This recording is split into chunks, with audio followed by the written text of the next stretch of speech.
नमस्कार मित्रों, Naresh IAS academy digital platform पर आपका स्वागत है। आईएएस मेंस एग्जाम के लिए आंसर राइटिंग सेशन पर हम कार्य कर रहे हैं और सबसे पहले सामान्य अध्ययन क्वेश्चन पेपर 1 को हमने टारगेट किया है और ये उसका तीसरा क्वेश्चन है जिसका आंसर हमको इवेल्युएट करना है, जिसका हमें विश्लेषण करना है। तो काफ़ी स्टूडेंट्स हमसे जुड़े हुए हैं और वो लगातार हिंदी और अंग्रेजी दोनों माध्यम में आंसर लिख करके भेजते हैं। तो हम हिंदी और इंग्लिश दोनों मीडियम के लिए अलग अलग आंसर को डिस्कस करते हैं, इवेल्युएट करते हैं। तो एक स्टूडेंट ने हिंदी माध्यम में इस क्वेश्चन का आंसर लिख करके भेजा। ये क्वेश्चन मॉडर्न इंडियन हिस्ट्री से है जो वर्ष 2021 के आईएएस मेंस एग्जाम में पूछा गया था।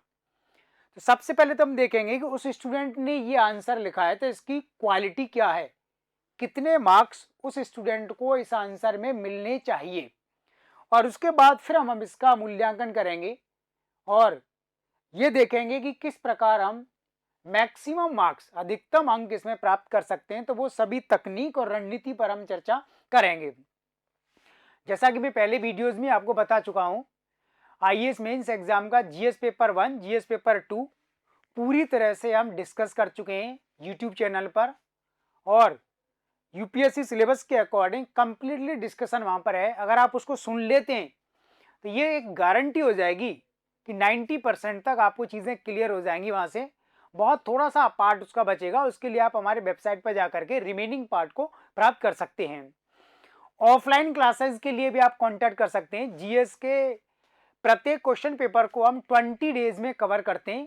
तो उसमें पूरा क्लासरूम प्रोग्राम होता है, आंसर राइटिंग होती है, नोट्स प्रोवाइड किया जाता है, 3 से 4 घंटे पर डे क्लास होती है, और ऑप्शनल हिस्ट्री के लिए भी आप कांटेक्ट कर सकते हैं। हिंदी और इंग्लिश दोनों मीडियम के स्टूडेंट्स के लिए कंटेंट भी अलग अलग है। तो जो भी क्वेश्चन का आंसर अभी हम डिस्कस करेंगे तो इसका एप्रोप्रिएट आंसर, सही उत्तर क्या होना चाहिए, ये आप हमारी वेबसाइट से डाउनलोड कर सकते हैं। ठीक है। और दूसरा, जैसे कि मैं दोबारा से यहाँ रिपीट करना चाहूंगा कि आंसर राइटिंग का जो मैनेजमेंट में लगातार आपको बता रहा हूं कि ये आपको सीखना होगा कि 4 मिनट में 100 शब्द का आंसर कैसे लिखा जाए विद क्वालिटी, और टाइम मैनेजमेंट आप किस तरीके से करते हैं ये आपको आना ही चाहिए। तो इस क्वेश्चन का आंसर 250 शब्द में आपको लिखना है और इसके लिए 15 अंक आपको दिए जाएंगे। अब 15 में से अधिकतम कितने अंक आपको आ सकते हैं ये आपकी लेखन शैली पर डिपेंड करेगा। तो आप जानते हैं आईएएस एग्जाम में सिलेक्शन का एक ही आधार है कि अगर आपका मेंस में अच्छा स्कोर आता है और अगर इंटरव्यू में परफॉर्मेंस थोड़ा कम भी रह जाता है तो यहाँ से उसकी क्षतिपूर्ति हो जाती है, कॉम्पेंसेशन हो जाता है। तो आप हमसे जुड़े रहिए लगातार। हम जीएस के चारों क्वेश्चन पेपर पर और 5वां जो क्वेश्चन पेपर है ऐसे का निबंध कर, उस पर भी आंसर राइटिंग प्रोवाइड कर रहे हैं। तो सबसे पहले हम देखते हैं ये क्वेश्चन क्या था, और उस स्टूडेंट ने इसका आंसर लिख करके भेजा और हमने इसको टाइप कराया जिससे कि बहुत क्लियर तरीके से ये पूरे देश में सभी छात्रों को दिख सके। क्वेश्चन ये था, नरमपंथियों की भूमिका ने किस सीमा तक व्यापक स्वतंत्रता आंदोलन का आधार तैयार किया, टिप्पणी कीजिए। To what extent did the role of moderates prepare a base for the wider freedom movement, comment. ठीक है। तो ये क्वेश्चन है 2021 IAS mains exam GS paper 1 modern history से। सबसे पहले इसने ये लिखा है कि नरमपंथियों ने 1885 से 1905 तक भारतीय राष्ट्रीय कांग्रेस का नेतृत्व किया और इसमें प्रमुख भूमिका दादा भाई नौरोजी, फिरोज शाह मेहता, गोविंद महादेव रानाडे एवं बदरुद्दीन तैयब जी ने निभाई। फिर आगे लिखा है कि नरमपंथियों ने अंग्रेजी सरकार के समक्ष राजनीतिक एवं संवैधानिक सुधारों की मांग प्रस्तुत की जिसके अंतर्गत निम्नांकित विषय उठाए गए। यानी शुरुआत इन्होंने इस तरीके से की है। तो अभी हम केवल इनका आंसर पढ़ रहे हैं, पर उसके बाद हम इसके इवैल्यूएशन पर आएंगे। राइट। फिलहाल इनका आंसर एक बार हम देख लेते हैं।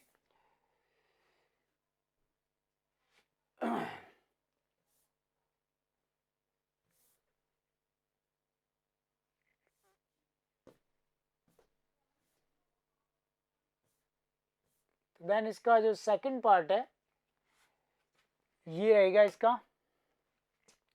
तो जो निम्नांकित विषय उठाए गए थे उनमें से बताया गया है, प्रांतीय परिषदों में भारतीयों की संख्या बढ़ाई जाए। यानी नरमपंथियों ने कौन कौन से विषय उठाए उनको ये लिख करके डिस्कस कर रहे हैं। दूसरा पॉइंट बताया कि भारतीयों को अभिव्यक्ति की स्वतंत्रता पूर्णतः प्रदान की जाए, भारत में मतदान प्रणाली आरंभ की जाए, भू राजस्व की दर को घटाया जाए, ब्रिटिश सेना में बुनियादी सुधार किए जाएं, सेना पर सार्वजनिक व्यय कम किया जाए, भारत में कानून का शासन स्थापित किया जाए। तो नरमपंथियों ने कौन कौन से विषय उठाए थे ये इस आंसर में इन्होंने लिखे। पूरा आंसर एक बार इनका पढ़ लेते हैं। फिर इसके बाद इन्होंने अगले पेज पर ये बताया है कि नरमपंथियों ने अपनी उपरोक्त मांगों को लागू कराने के लिए संवैधानिक तरीका अपनाया, जिसमें अंग्रेजी सरकार से प्रार्थना करना, याचिका भेजना एवं गवर्नर जनरल से प्रत्यक्ष मुलाकात करना शामिल था। उन्होंने किसी भी प्रकार के राजनीतिक आंदोलन को स्वीकार नहीं किया और ना ही भारत की स्वतंत्रता की मांग की। फिर उन्होंने आगे लिखा है, नरमपंथियों की मांगों पर अंग्रेजी सरकार ने नकारात्मक प्रतिक्रिया व्यक्त की तथा कांग्रेस में गर्मपंथियों ने भी उनकी कार्यप्रणाली की आलोचना की तथा उनकी राजनीतिक शैली को भिक्षावृत्ति की राजनीति कहा है। अभी आंसर का थोड़ा पार्ट और बाकी है, पूरा पढ़ लेते हैं। और ये लास्ट पार्ट है, इसमें इन्होंने लिखा है कि नरमपंथी अपनी राजनीतिक विचारधारा में सफल नहीं हुए। इसका एक प्रमुख कारण था देश की जनता के साथ प्रत्यक्ष संवाद का अभाव। यद्यपि नरमपंथियों ने भारतीय जनमानस में राजनीतिक जन जागृति पैदा कर राष्ट्रीय आंदोलन का व्यापक आधार निर्मित किया। ये आंसर एक स्टूडेंट ने लिखकर भेजा, काफी स्टूडेंट ने लिखा है, उसमें से हम किसी एक का आंसर सेलेक्ट करते हैं और फिर आपके सामने उसको डिस्कस करते हैं। तो देन क्वेश्चन में क्या डिमांड की गई है और स्टूडेंट ने इसका आंसर किस तरीके से लिखा है। अगर आपको डीप नॉलेज है तो आप समझ गए होंगे कि आंसर की डायरेक्शन काफी कमजोर है।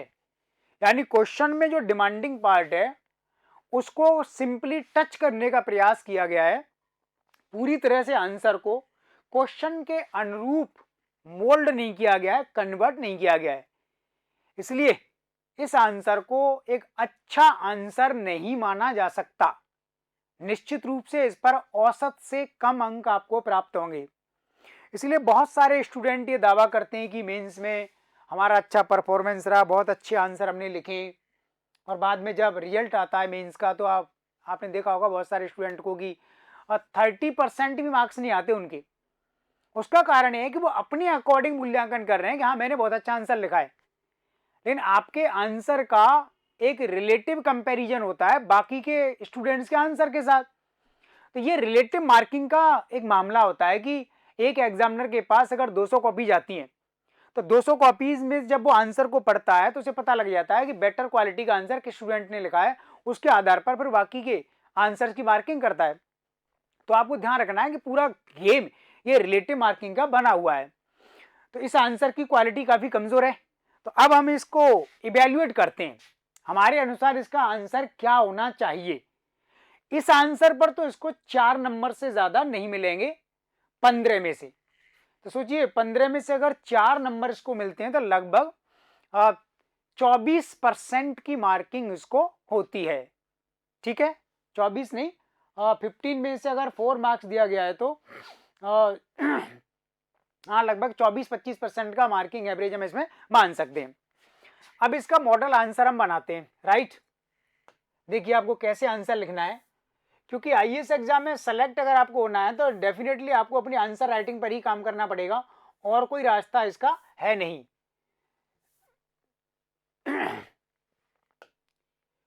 क्वेश्चन को दोबारा से पढ़िए।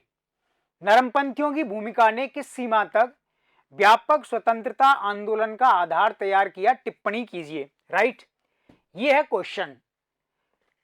पिछले वाले क्वेश्चन आंसर सेशन में भी हमने डिस्कस किया है कि अगर आप क्वेश्चन को बहुत बिटवीन द लाइन रीड करते हैं और आपको उसके बारे में जो भी क्लिक होता है अगर आप एग्जैक्टली उसका एक फॉर्मेट बना लेते हैं तब आप बहुत बेटर आंसर लिख पाएंगे।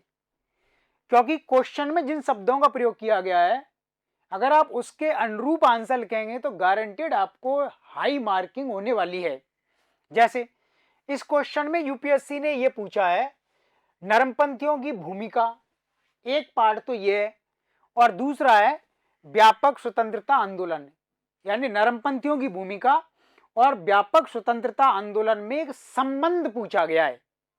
अब यहां पर दो प्रकार का स्टैंड हो सकता है, क्योंकि यूपीएससी आपसे स्टैंड की डिमांड कर रहा है। या तो आप इसको फुली सपोर्ट कीजिए कि हाँ, नरमपंथियों की भूमिका ने व्यापक स्वतंत्रता आंदोलन का आधार तैयार किया। दूसरा हो सकता है कि नहीं, पूरी तरह से नहीं, आंशिक तौर पर पार्टली इसका आधार निर्मित किया है। नरमपंथियों की भूमिका के अलावा कुछ अन्य कारक भी थे जिन्होंने स्वतंत्रता आंदोलन को ज्यादा व्यापक बनाया। अगर आप इस तरीके से लाइन टू लाइन लिखेंगे तो फिर आपको कोई इस एग्जाम को क्रैक करने से रोक नहीं सकता और आप बहुत बेटर मार्क्स प्राप्त कर सकते हैं। तो एक्चुअली हम वैसा आंसर लिख नहीं रहे जैसा यूपीएससी डिमांड कर रहा है। हम बहुत सारी कोचिंग क्लास में एडमिशन लेते हैं, पूरे इंडिया में इतनी कोचिंग्स रन हो रही हैं, मैंने भी बहुत सारी कोचिंग की थी। अब मेरा पर्सनल एक्सपीरियंस ये है कि कोचिंग से बेटर होता है कि अगर आपको कहीं से पर्सनल गाइडेंस मिल जाए, जिन्होंने बहुत सारा एक्सपीरियंस इस क्षेत्र का लिया हुआ है, अगर आपको गाइडेंस प्रोवाइड करते हैं तो डेफिनेटली 1 या 2 चांस में आप इसको पूरी तरह से क्रैक कर सकते हैं एग्जाम को। इतना ही इसमें पूरा एक मैथमेटिक्स है, इससे ज्यादा इसमें कुछ है भी नहीं। तो नरमपंथियों की भूमिका, रोल ऑफ मॉडरेट्स और व्यापक स्वतंत्रता आंदोलन। तो सबसे पहले तो आपको नरमपंथियों के बारे में थोड़ा सा बताना होगा, जैसा कि इन्होंने प्रयास किया है। तो आप बता सकते हैं कि सबसे पहले आपको क्या लिखना है इसमें, नरमपंथी कौन थे। तो नरमपंथी को आरंभिक राष्ट्रवादी भी कहा जाता है और ये कांग्रेस के संस्थापक थे, जिन्होंने आरंभिक चरण में 1885 से 1905 तक कांग्रेस का नेतृत्व किया। और इनमें प्रमुख लीडर ये हैं, इनका नाम आप बता सकते हो, मतलब इसी बात को थोड़ा सा मॉडिफाइड करके आप बता सकते हो कि नरमपंथी भारतीय राष्ट्रीय आंदोलन में आरंभिक राष्ट्रवादी थे और ये मुख्यतः कांग्रेस के संस्थापकों में से कुछ व्यक्ति थे जिन्होंने कांग्रेस को लीड किया। ठीक है, तो ये इनका एक इंट्रोडक्शन हो जाएगा। फिर इनके बारे में अब आपको बताना है कि इनकी भूमिका, रोल। फिर आप बताओ कि नरमपंथियों ने कांग्रेस को जब नेतृत्व प्रदान किया तो उनका मुख्य जो लक्ष्य था, भारत में ब्रिटिश शासन को स्वीकार करना, ब्रिटिश शासन या अंग्रेजी शासन को स्वीकार करना सशर्त रूप में, अर्थात अंग्रेजी शासन भारत में स्वीकार्य था इनके लिए, किंतु अंग्रेजी शासन भारतीयों के लिए लाभदायक होना चाहिए। इन्होंने कभी भी ये नहीं कहा कि भारत में ब्रिटिश शासन गलत है, इसका नैतिक आधार ठीक नहीं है। इन्होंने स्वीकार किया है कि ब्रिटिश शासन भारत में रहना चाहिए, किंतु उस ब्रिटिश शासन को भारतीयों की इच्छाओं के अनुरूप कार्य करना चाहिए। इसलिए इनको उदारवादी या नरमपंथी कहा जाता है, क्योंकि नरमपंथी व्यक्ति का अर्थ ही है, मॉडरेट्स कहते हैं उन व्यक्तियों को कि आप विदेशी शासन प्रणाली में पूरी तरह से विश्वास रखते हैं कि ये हमारे यहाँ शासन करे, किंतु वह अपनी शासन प्रणाली से उस मूल देश को लाभ भी प्रदान करे। तो इन्होंने अपनी इस विचारधारा के साथ विभिन्न प्रकार के सुधारों की मांग की अंग्रेजी सरकार से, संवैधानिक सुधार और राजनीतिक सुधार। तो राजनीतिक सुधारों में इन्होंने मांगा कि जो प्रांतीय विधानसभा या विधान परिषदें बनी हुई थी उस समय, और केंद्र में जो विधानसभा या विधान परिषद बनी हुई थी, उनमें लोकतांत्रिक प्रक्रिया का समावेश होना चाहिए, ज्यादा से ज्यादा भारतीयों को शामिल किया जाए, निर्वाचन प्रणाली को शामिल किया जाए, गवर्नर और गवर्नर जनरल की शक्तियों को, विशेषाधिकार को कम किया जाए। और आर्थिक क्षेत्र में इन्हीं नरमपंथियों ने भारत के और अंग्रेजी सरकार के आर्थिक संबंधों का मूल्यांकन किया और इसका निष्कर्ष निकल के आया धन निष्कासन का सिद्धांत, ड्रेन ऑफ वेल्थ थ्योरी, जिसको मुख्यतः दादाभाई नौरोजी जैसे नरमपंथी नेता ने प्रस्तुत किया और अन्य लीडर्स ने सपोर्ट किया। तो ये इनका एक बहुत बड़ा कंट्रीब्यूशन माना जाएगा। नरमपंथियों का ही प्रभाव माना जाता है कि आगे अंग्रेजी सरकार ने 1891-92 का इंडिया काउंसिल एक्ट पास किया और पहली बार भारत में अप्रत्यक्ष निर्वाचन प्रणाली को आरंभ किया गया। इन्हीं के प्रभाव में आकर के अंग्रेजी सरकार ने भारत के खर्च से संबंधित एक व्यय आयोग 1902 में बनाया था, वेल्बी कमीशन। किंतु नरमपंथियों की जितनी मांगे थी उनमें से मात्र 5 से 10% तक मांगों को ही अंग्रेजी शासन ने स्वीकार किया था। और अपनी मांगों को मनवाने के लिए इनकी जो रणनीति थी, तरीका था, वह भी उदार या नरम ही था। संवैधानिक तरीका, यानी गवर्नर जनरल के साथ मीटिंग करना, उसको कांग्रेस के सम्मेलन में इनवाइट करना, एप्लीकेशन देना, पिटीशन देना, याचिका देना और प्रे करना, इस प्रकार की रणनीति थी। इट मींस इन्होंने अपनी मांगों को मनवाने के लिए किसी भी राजनीतिक आंदोलन का सहारा नहीं लिया, अंग्रेजी सरकार का प्रत्यक्षतः इन्होंने प्रतिरोध नहीं किया। और दूसरा, चूंकि ये आरंभिक राष्ट्रवादी थे, कांग्रेस के संस्थापक हैं, तो इनका जो संबंध है भारत के जनमानस के साथ, जनता के साथ नहीं था और जनता का प्रतिनिधित्व काफी कम था इनकी कार्य प्रणाली में। और यही इनके फेल होने का सबसे बड़ा कारण भी बना, क्योंकि अंग्रेजी सरकार ने इस बात को रियलाइज किया कि नरमपंथी जिस प्रकार की मांगे उठा रहे हैं उनके पीछे भारतीय जनमानस का समर्थन नहीं है, जनमानस का समर्थन नहीं है। इसलिए ये मुट्ठी भर लोग हैं, अगर हम इनकी मांगों को नहीं मानते हैं तब इनके पास कोई राजनीतिक आधार नहीं है जिससे हम पर दबाव डाल सकें। तो ये अंग्रेजी सरकार के माइंड में बिल्कुल क्लियर था, इसलिए नरमपंथी जल्दी से विफल हो गए और गर्मपंथियों ने बाद में इनकी राजनीति को भीख मांगने वाली राजनीति या भिक्षावृत्ति की राजनीति कहा है। तो ये जो मेरी फिलॉसफी आपको बता रहा हूं, इसको आपको कुछ पॉइंट्स के रूप में आपको नोट करना है, राइट। फिर आपको इसमें यह बताना होगा कि जैसा क्वेश्चन पूछा गया है, क्या नरमपंथियों की भूमिका ने व्यापक स्वतंत्रता आंदोलन का आधार तैयार किया, तो आप कहो आंशिक रूप में। नरमपंथियों ने जिस प्रकार की भूमिका निभाई उसने भविष्य के स्वतंत्रता आंदोलन या राष्ट्रीय आंदोलन का कुछ आधार तैयार किया, व्यापक आधार तैयार नहीं किया। क्योंकि इन्होंने जो मांग उठाई कि राजनीतिक परिषदों का सुधार होना चाहिए, अधिक से अधिक भारतीयों को शामिल किया जाए, चुनाव प्रणाली का आरंभ हो, इन मुद्दों को बाद में नरमपंथियों के अलावा गर्मपंथियों ने उठाया और गांधी जी ने उठाया। जब गांधी जी ने अपने राजनीतिक आंदोलन को भारत में लीड किया तो ये कहीं ना कहीं नरमपंथियों से शुरुआत होकर के महात्मा गांधी तक जाती है बात। आर्थिक मुद्दों को इन्होंने उठाया, वो आर्थिक मुद्दे बाद में भी उठाए गए थे। तो आंशिक तौर पर इन्होंने जो मुद्दे उठाए थे वे बाद की राजनीति का आधार बने, लेकिन कुछ अन्य तत्व और कारक भी थे जिन्होंने स्वतंत्रता आंदोलन के आधार को ज्यादा व्यापक, ब्रॉड बनाया। उनमें आपको बताना पड़ेगा कि अंग्रेजी सरकार की प्रतिक्रियावादी नीतियां, जिनमें भारतीयों के हितों को साइडलाइन करना, उनकी उपेक्षा करना और ऐसे नकारात्मक कानूनों को बनाना जिन्होंने भारतीयों में ज्यादा असंतोष पैदा किया।